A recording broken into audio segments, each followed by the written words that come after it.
But culturally, we have such close ties to North America, to Europe.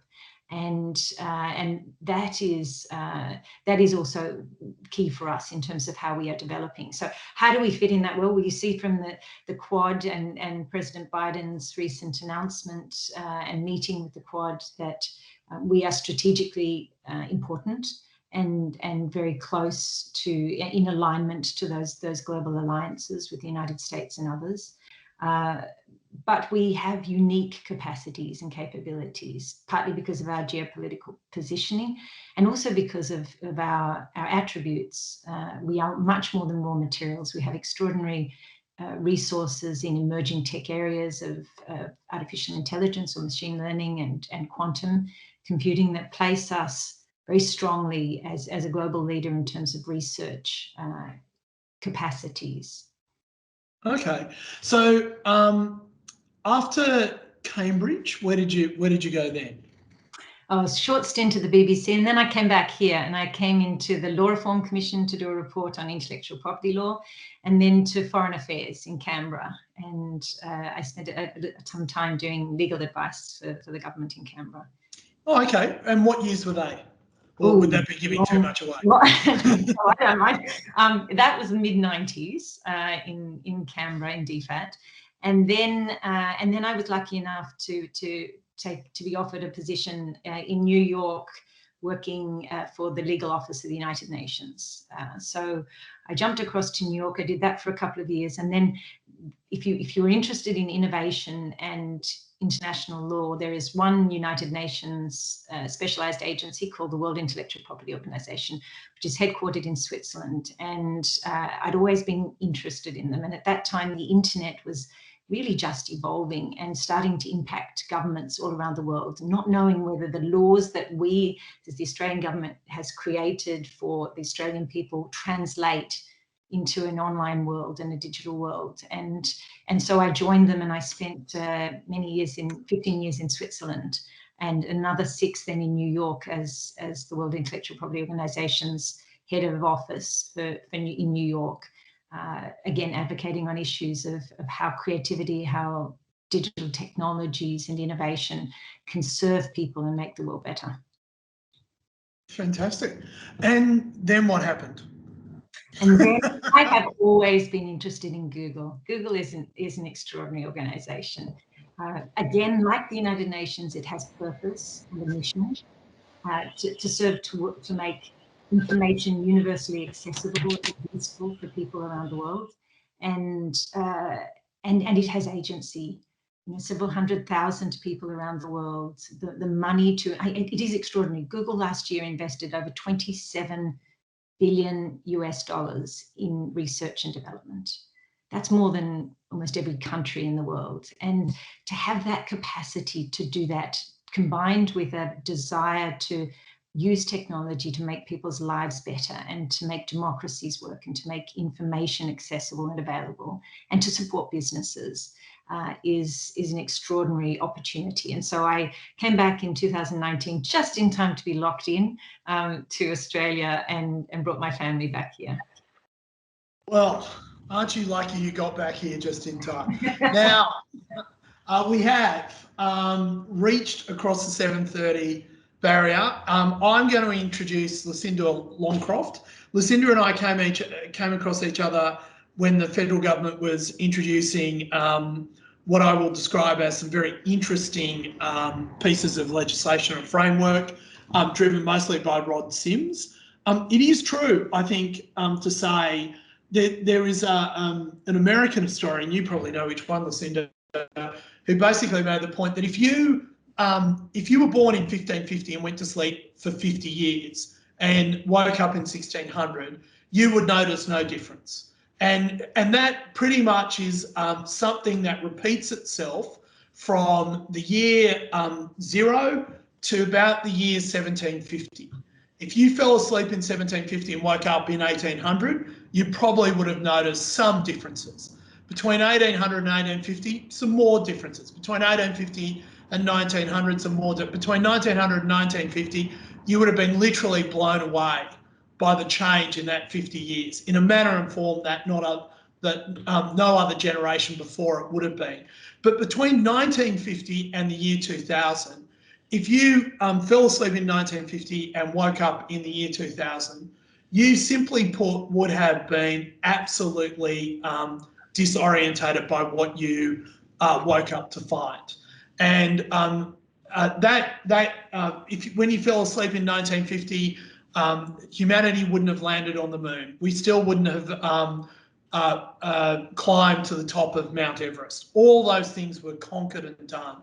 And there is very little doubt that when you think about the innovations of the last 21 years, so since year 2000, even though many of them were actually formed prior to it, but have come to being very popular in the year 2000. The internet is certainly one, but Google, iPhones, all those sorts of things have made a massive difference. And it is fair to say that Google has created many challenges for many governments around the world. And it is really on that note that I was very interested in hearing what Google's doing and how you have managed to help so many people in so many different parts of the world, but particularly here in Australia. I think for those of you who tuned in earlier, you would have heard the depth and the breadth of Lucinda's experience, not only here, but right around the world, and when the internet was actually beginning. So it is with great pleasure that I introduce Lucinda Longcroft from Google, and I believe, and you're going to speak to us for a few minutes, and then Justin might jump in as well if he's called upon. Lucinda. Thank you very much, Jason, and hello, constituents in Mackellar. It's great to not see you this evening. I wish I could see your faces. I do wish we could be together in a room sharing a meal, but I hope that will come on in due course and very shortly now. But I do want to say at the outset, thank you so much, Jason, for inviting me, for inviting Google to meet with your fellow constituents. And I just wanted to share how enjoyable it has been to work with you recently on some of those public policy issues that you alluded to now that do relate so closely to the technology industry here in Australia. And for the locals attending tonight, I can assure you that Jason is very much an effective advocate for this community and for your interests. And as a tech industry representative, it is always wonderful for us to have the chance to engage with someone who has a deep and genuine policy interest and expertise in this area, but also evidently a very great care for the community they represent. So yes, it's a great opportunity for us to share a little bit of background about Google and our work in Australia. Google began back in 1995 apocryphally in a garage, started by two Stanford grads. It had an IPO in 2004, and they graduated from the garage into a brightly coloured what's called the Googleplex or multiplex in California. But Google's Australian office here was established in 2002. We approach our 20th birthday next year. We're almost 2,000 employees, about half of them engineers, and I'll say a little bit more about that in a moment, because it really does colour everything that we do here in Australia and our commitment. And our commitment is a tune of about $1 billion Australian dollars every year to our Australian operations. But since those early days in the garage, Google has remained committed to this mission, which is effectively to make the world's information universally accessible and useful. And that continues to drive us today. In terms of what Google does as a business, it's become so complex and so large that it's sometimes tricky to distill, but we really are focused on being helpful and responsible. And we work hard to use computer science to solve problems that address us as individuals and us as societies, and to move science and technology forward for people's well-being. And that can be everything from quantum computing to ambient computing to using artificial intelligence for good. Okay, I'm going to stop you there. What's ambient computing? Ambient computing is the computing which is all around us. It's ubiquitous. It's the computing that you don't need to consciously engage with, but that supports your activities, your productivity, your efficiency, your well-being in the work around you. I can remember when my days in working in New York, I'd gone to one tech industry event and heard that they're now producing tech paint that can absorb data and information. That's, I think, the ultimate. That's not a Google invention, by the way. We're not getting into interior decorating, but if you think of it, that technology should be integrated in quiet ways in our lives that we can trust and that is used responsibly, but that make our lives easier and better. Systems that help people with disabilities, for example, to seamlessly know how to navigate transport routes, to know when they're going on holiday, when the hotels and others are accessible to them. Integrating this in a way that is not intrusive in our lives, but supports the way in which we want to work and live. So if I come back, so Australia, as I mentioned, coming up to our 20th anniversary here, 20th birthday. But you may know that Google Maps was actually invented in Australia. We're quite proud of that here. It was originally a Where To technology that was acquired by Google in just 2003. But today, those over 700 engineers working usually in our Google Sydney campus, but we do have presences in Adelaide, Perth, Brisbane and Canberra, and quite a large growing office in Melbourne. And those technologists are working on research and new products and engineering that serves the interests of Australia, but links into our global network of engineering. And one of the best things about having that engineering base here in Australia is that the people in New South Wales can be really among the very first in the world to try new features. And Google is innovating constantly. As I mentioned, extraordinary investment in research and development, but also in the creativity and the innovation and the mindset, what we call the magic of Google, which is in Sundar Pichai, our CEO's words, moonshots. Aim big. We can afford to fail a little bit, but we need to be ambitious and to look and dream about ways in which technology can actually serve people's interests and people's well-being in life. So we are making and seek to make really good and well thought through local investments and initiatives. And for example, a range of those major initiatives are coordinated by our philanthropic arm, which is called google.org. One example is the Westmead Applied Research Centre, which we fund to study cardiovascular disease using artificial intelligence. And another is working with the Eastern Health in Victoria to help reduce suicide rates across metropolitan Melbourne by applying machine learning or artificial intelligence to ambulance records. Another example, during the bushfires, when we really geared up across Google and we had heartwarming expressions of support and engineering support from Googlers across the world, over 100,000 Googlers, many of them concerned about the catastrophe that was facing Australia through the recent bushfire season. And we surfaced alerts in Google Search and Google Maps to help people avoid going into areas that were fire dangerous or to understand road closures. And then finally, in terms of these local initiatives during COVID, every part of our business pulled together to support public health officials to manage that pandemic response. For example, we published community mobility reports that we shared down to the local government level to help public health authorities understand how, when they make a decision, it impacts us in our local communities. We surfaced COVID testing centres on Google Maps to help people during lockdown. We deliberately raised up authoritative voices. So when the Department of Health or local health authorities issued guidance about how we could manage during the pandemic, we made sure that surfaced as reliable information when people were searching for information. And we removed misinformation. We have very strict content policies on YouTube for misinformation around COVID-19, and we have now removed globally over 1 million pieces of misinformation since the start of the COVID-19 pandemic.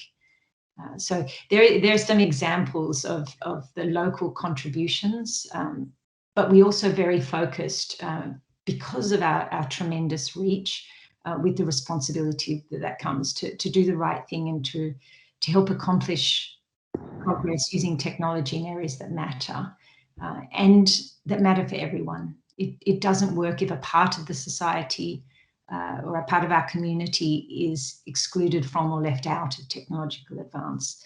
So while millions of people and businesses are using Google to improve their lives, we're also seeking to help others succeed, small businesses, for example, and those who are in underserved communities. And in the business context in particular, we're very proud that over 1 million small businesses in Australia are using our services, services like Google Ads or YouTube and Cloud, to succeed their business. It is extraordinary. I was just reading a report that was saying that found that small businesses with high digital engagement are more than 1.5 times more likely to grow their revenue, more than 7 times more likely to be exporting, more than 8 times more likely to be hiring employees.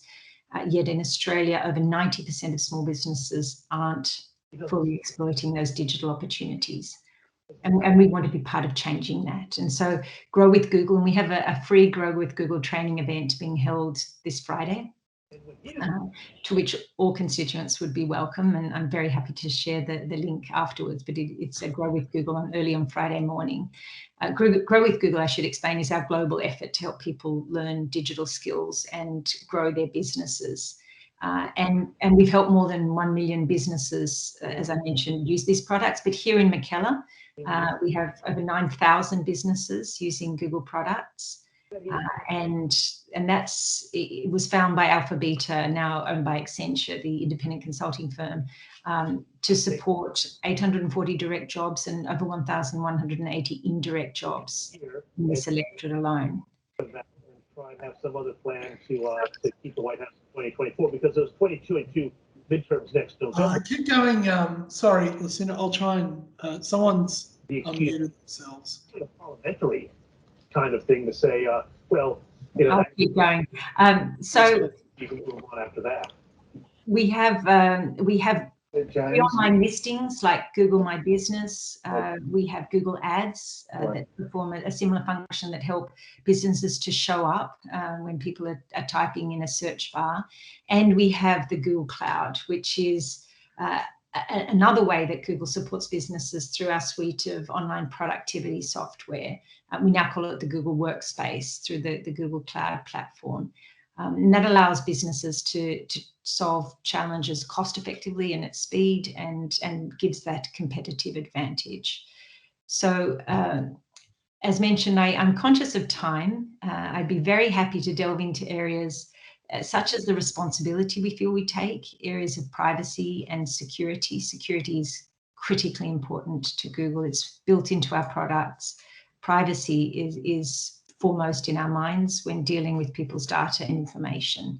And I'd be very happy to delve into those areas if they would be of interest. But conscious of time, I just to mention that this has been a rapid fire flow through some of the ways in which Google is working with government, and we look forward to continuing to engage with you, Jason, and with the government very closely.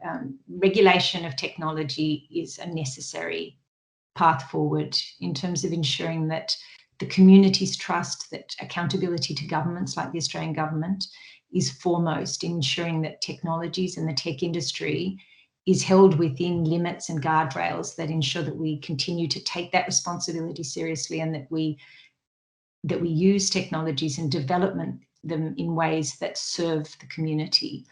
What we do hope, and what we will continue to do in engaging closely with you, Jason, and with the government, is ensuring that regulation is smart, in the sense that it's tailored, that it's supported by evidence, and that it's cohesive, so it can support what is a vibrant tech industry in Australia, and has great potential to move Australia up on the OECD's rankings. We're not in a great place at the moment, but to move us up and to realise that enormous potential that Australia has for a digital future. So I'll leave the remarks there, but Thank you, Lucinda. I think a question we're all wondering is it possible to download a virtual haircut from Google yet?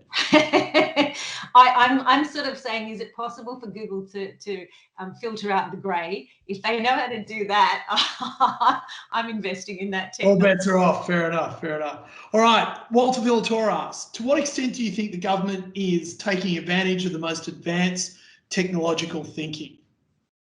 Yeah, this is an interesting question. There is hope. There is great potential. But I think it's fair to say in Australia that we still do have a fair way to go. As I alluded just recently, this recent research by Alpha Beta has shown that Australia is one of the last countries in the OECD when it comes to digitisation. And it is critically important that we not be left behind in that ground.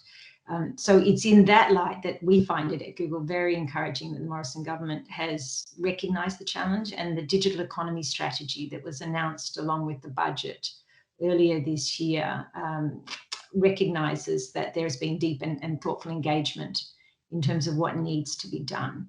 I think regulation of technology is core to that. As mentioned, it needs to be well informed and evidence-based. There needs to be great transparency. I think Google is committed to transparency. We report around the actions we take, for example, to remove materials in accordance with our policy. We have threat analysis group reports that we put online and are published regularly to ensure that governments and people around the world understand the threats that we are addressing. And transparency, broadly speaking, is critically important. And as I mentioned, digital inclusion, ensuring that no part of society is left behind, is critically important, ensuring that Australia as a whole can take advantage of this technological thinking. So we have great hope in Google and great excitement about the potential in Australia, particularly in areas of emerging tech, where both Google and Australia have particular strengths, areas of quantum computing and emerging technologies. And we do look forward to sharing what we can of our knowledge and partnership with the government in that field. Dale Cohen asks something less highfalutin, which is, Google doesn't have a phone number. Can business or community organisations talk to a human? I'm here. Listen, it's true. Google relies on technology to enable us to provide the free services that we do at the scale that we do. Google's services in Australia are used by 19 million of the 25 odd million Australians in this country, and billions of people around the world. And in order to be able to provide those services freely, we've had to make trade-offs in terms of availability and cost of support that is made available.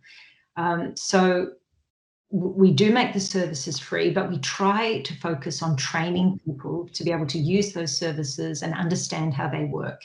And there are over 100 free courses available. I'm happy to share with you, Jason, to share should anyone be interested. But if you search at Grow Australia or g.co/Grow Australia, you can access over 100 free courses that will train you in terms of using our products and answer many of those questions.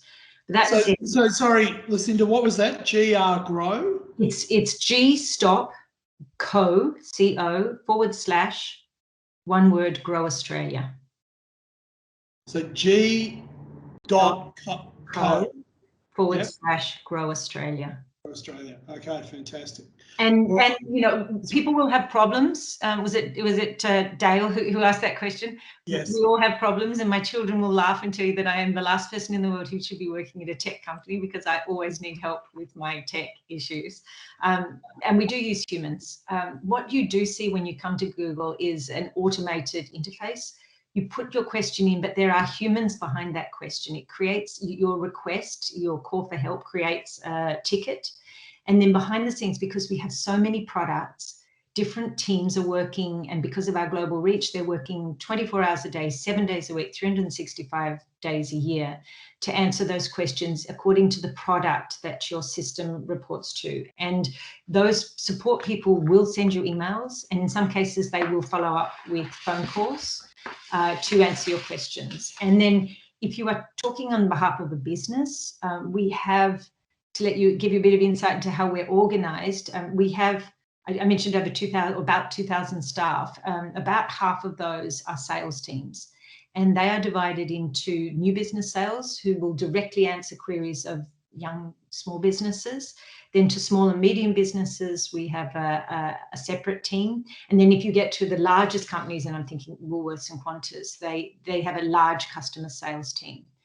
And you can, if you're interested in learning a bit more about the teams, we have a Google Careers site, which is at careers.google.com. And just to mention, if you're interested, there are 76 jobs currently open in Google Australia, and we would love you, your kids, your colleagues to apply for those positions. But you can see the way in which we are set up to try to provide that service to people and to provide the human face for that Australian users need.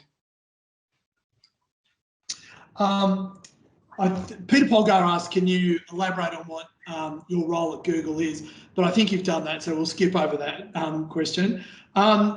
Phil Richardson asked, Google has been directly criticised by senior members of the US defence establishment for withdrawing from military AI projects. And I think some context is that some of your staff got quite campaigned against being involved in those contracts. As an American company, Australians have an expectation that Google will strongly support our ally, the United States. Will Google reconsider its stance and commit to assisting on military projects in Australia or the US? Yes. You know, Google is a very principled company, and Google staff have a very strong affiliation and passion for the company that they work for and represent. And so their views are reflected in the decisions that Google takes, the work that it will take, and the principles that our projects align to. I wouldn't want to comment on that particular US defence issue, but I can say that Google has always had and will continue to have very strong partnership with both the United States and the Australian governments. And I think what we share in common is a passion for democracy and for the information that is necessary, freedom of information that is necessary to support a true democracy. And I think at the start I mentioned that just last week, I think it was, President, I'm losing track of time during COVID and lockdown, but President Biden hosted Scott Morrison, Prime Minister, and the Prime Ministers of India and Japan at the White House as part of the first in-person Quad Summit. And at that summit, we were very proud to be part of an announcement of a new STEM fellowship, which is run by the Schmidt Foundation. And Google is one of the launchpad sponsors of that. And it aims to send 100 master's and PhD students from countries, the Quad countries, including Australia, to the United States as a gesture, a true gesture of that affiliation and alliance. And here at home in the upcoming federal election, whenever that might be, Jason, we are going to bring the best of those global civics programs to Australia to support yourself, all political parties, and to inform voters as well as the candidates in their campaigns, through their ad policies and through surfacing information that supports our democracy and removing misinformation that could seek to interfere with the true process of our election campaign. So as mentioned also, we strongly support the Australian government here locally. We gave over $4.8 million in free ads to the Department of Health to surface, I think it was over now 20.6 million impressions of reliable COVID information, COVID-19 misinformation, excuse me. And so in that and other tangible ways, we do try and demonstrate very strongly in practical ways our support for the Australian government. And as a US headquartered company, we take that alliance very much to heart. Okay, there was, so on that note, Bianca Crevelin asks, who decides if the information is misinformation and then, and then removes this? Really good question. You know, the integrity of our services, particularly YouTube, where misinformation is often surfaced as a key concern, is the responsibility we bear in that area is very core to our thinking. We need to surface information, but we must avoid harm being done to the users that depend on us. And that harm is both physical harm as well as the harm caused by misinformation. And so we, of course, at a very first level, comply with local laws.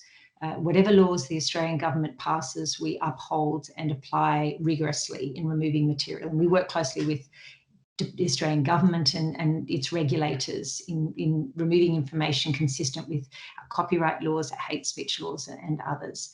And then we have, because we are a platform that has to be true to our values and serve the users that depend on that integrity, we have community guidelines. And those community guidelines are based on policies in areas as diverse as preventing spam, as hate speech, incitement to violence, and in, as I mentioned, COVID misinformation. And all of those policies are published on our website very clearly. And we have a process whereby we have about 10,000 trust and safety team members. We have 20,000 people globally working on content management on our platforms to ensure that content, authoritative content, reliable content is surfaced and misinformation is removed. And then 10,000 of those are what we call our trust and safety teams globally that are constantly reviewing material, working with our automated systems, our machine learning that detects content that could be damaging or harmful to people, and review and take it down constantly. And we have a strike system. If we detect, either through our automated systems and then through our human review teams, we detect material that infringes one of these policies, we issue a warning and then a strike to the person or owner of the channel that uploaded it. And then we follow through with the 3 strikes policy with progressive enforcement actions to remove that material. And if you can imagine, about 500 hours of content is uploaded to YouTube every minute. So these systems are working globally around the clock to remove that material. And we have what we call a violative view rate metric that we've just introduced. And it shows that the vast majority of content that we consider to be harmful and contravening our published policies is removed before even 10 views. And the content we're talking about, the harmful content, is a fraction of 1% of all the content that is uploaded, but we take it really seriously. Lucinda, can I thank you so much for your time this evening? I'm sorry for mucking you around.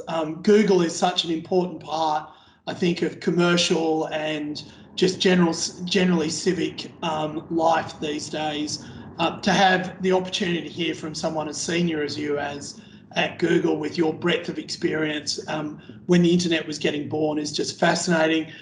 We will post this on our website, so if people want to read it or rewatch it, please feel free to do so. And we'll definitely post g.co@Grow Australia because that seems to be a wealth of material and services that you can get from Google. Thank you, Jason. Absolutely pleasure to be here, and to the constituents who joined tonight. It's lovely to e-meet you, but I look forward to a chance to meet you in person soon enough. And I look forward to buying you a coffee by the beach pretty soon. Yes, please. Good night all. Thank you. Good night. Thank you.